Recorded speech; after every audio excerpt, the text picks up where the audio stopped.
புதுக்கோட்டையில் கனிம வள கொள்ளைக்கு எதிராக போராடியவர் கொல்லப்பட்ட நிலையில் அவர் புகார் அளித்த கல்குவாரிகளில் அதிகாரிகள் ஆய்வில் ஈடுபட்டுள்ளனர்.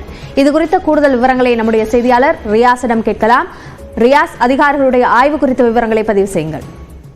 அபிநயா, புதுக்கோட்டை மாவட்டம் திருமயம் அருகே உள்ள பெங்களூர் கிராமத்தைச் சேர்ந்த அதிமுக கவுன்சிலரும் மாவட்ட அமைச்சர் கபடி தலைவருமான ஜகுபர் அலி இவர் கடந்த வெள்ளிக்கிழமை அன்று தொழுகையை முடித்துவிட்டு இருசக்கர வாகனத்தில் வீடு திரும்பியுள்ளார். அப்போது எதிரே வந்த 407 என்ற மினி டிப்பர் லாரி இருசக்கர வாகனத்தில் மோதி விபத்துக்குள்ளானது.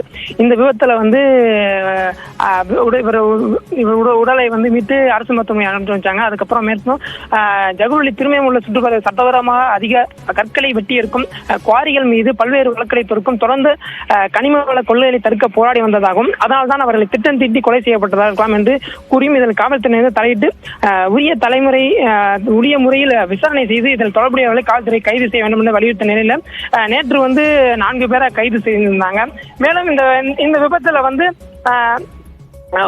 கொலை குவாரி உரிமையாளர் இதில் தொடர்பு இருக்கிறதா என்பதையும் விசாரணை மேற்கொண்டனர். அந்த விசாரணை செய்ய இப்போது இந்த அதிகமான சட்டவிரோதமாக படுகொலை செய்யப்பட்ட எதிரொலியாக துளையானூரில் ராசு மற்றும் ராமையா ஆகியோருக்கு சொந்தமான RR கல்குவாரியில திருச்சி மற்றும் நாகப்பட்டினம், கரூர், புதுக்கோட்டை ஆகிய 3 மாவட்டத்தைச் சேர்ந்த கனிமவள அதிகாரிகள்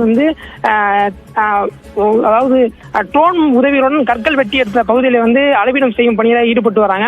மேலும் சட்டவிரோதமாக செயல்படும் கல்குவாரியை கண்டறிவதற்காக அமைக்கப்பட்ட குழுவினரான கனிமவளத்துறை உதவி இயக்குனர் லலிதா தலைமையில் 2 பேர் மற்றும் புவியாளர் 2 பேர் என மொத்தம் 5 பேர் ட்ரோன் உதவியுடன் அளவீடும் பணியை மேற்கொண்டு வராங்க. மேலும் இவர்கள் அளவிடும் பணியை 3 நாள் நடக்க உள்ளதாகவும் இந்த பணியை முடித்து தமிழ்நாடு அரசிடம் அறிக்கையை சமர்ப்பித்துக் கொள்ளலாம் தெரிவித்திருக்காங்க. கல்குவாரியில் அதிகாரிகளுடைய ஆய்வு குறித்த விரிவான விவரங்களுக்கு நன்றி ரியாஸ்.